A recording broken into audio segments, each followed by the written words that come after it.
Pada bab ini Az-Zarnuji rahimahullah, beliau menjelaskan tentang asy-syafaqah wan nasihah, kasih sayang dan juga saling menasehati satu dengan yang lainnya. Kenapa beliau menjelaskan tentang asy-syafaqah, kasih sayang? Karena ilmu agama ini dibangun di atas rahmat dan juga kasih sayang.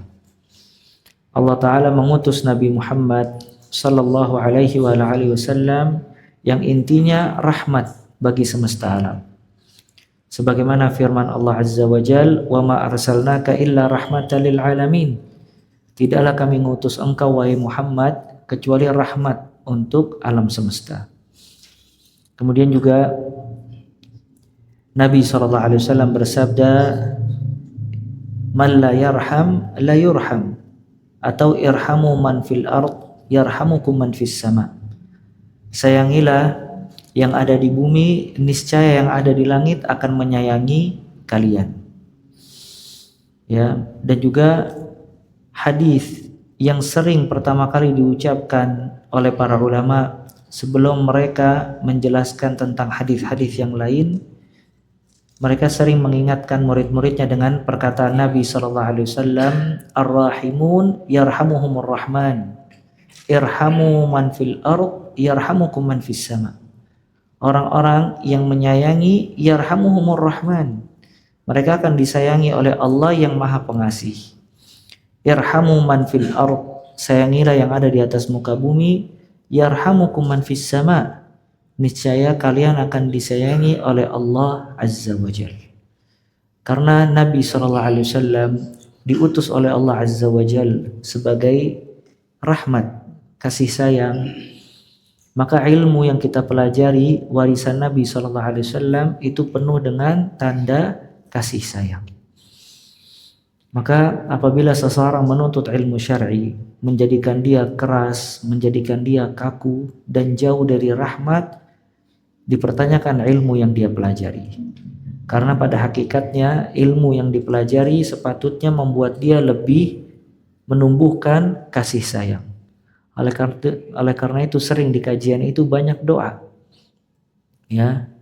Banyak doa seperti ucapan barakallahu fikum, rahimakallah dan seterusnya. Ini menunjukkan kalau ilmu itu dibangun di atas rahmat dan dibangun di atas kasih sayang. Dan orang alim itu kat-tabib.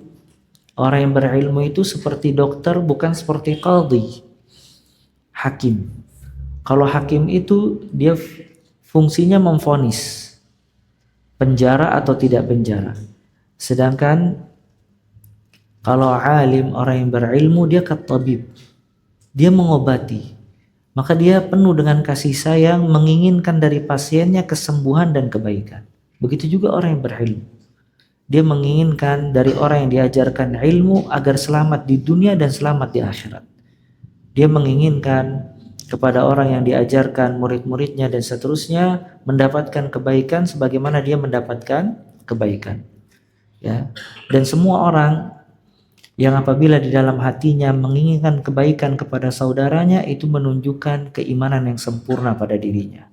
Karena disebutkan oleh Nabi Muhammad sallallahu alaihi wasallam, la yu'minu ahadukum hatta yuhibba li akhihi ma yuhibbu li nafsihi. Tidak beriman salah seorang di antara kalian sampai dia mencintai saudaranya sebagaimana dia mencintai dirinya sendiri. Maka ini semua menunjukkan kalau ilmu itu dibangun di atas rahmat, dibangun di atas kasih sayang. Oleh karena itu sepatutnya alim atau muta'allim, orang yang mengajarkan ilmu dan belajar ilmu syar'i, dia memiliki sifat syafaqah, sifat kasih sayang. Ya, di antara buah sifat kasih sayang adalah nasihat, saling memberikan nasihat satu dengan yang lainnya. Karena nasihat itu definisinya iradatul khair 'alal ghair, menginginkan kebaikan kepada orang lain. Dan para nabi, Allah Ta'ala menggambarkan di dalam Al-Quran perkataan mereka, inni lakum nasihun amin. Sesungguhnya aku bagi kalian orang yang memberikan nasihat dan juga terpercaya. Dan Nabi SAW bersabda, ad-dinun nasiha. Agama itu adalah nasihat. Makanya asy-syafaqah wan nasihah, kasih sayang dan nasihat itu tanda orang yang berilmu. Dia saling menyayangi satu dengan yang lainnya dan juga saling menasehati satu dengan yang lainnya. Adapun ar-rudud, bantahan-bantahan ilmiah yang terjadi di antara atau di kalangan para ulama itu tidak memecah belah hati mereka. Karena masail al-ijtihadiyah, perkara-perkara ijtihad itu selalu terbuka sampai hari kiamat. Maka bantahan ilmiah itu terjadi dari kalangan para ulama dari zaman dahulu hingga sekarang. Cuman bantahan ilmiah itu tidak menyebabkan keretakan di antara mereka dan tidak menyebabkan at-tadabur, ya, saling berpaling dan juga saling membenci dan seterusnya. Ya, maka di sini juga pelajaran, jangan sampai ilmu kita itu kita pakai untuk saling menjatuhkan satu dengan yang lainnya.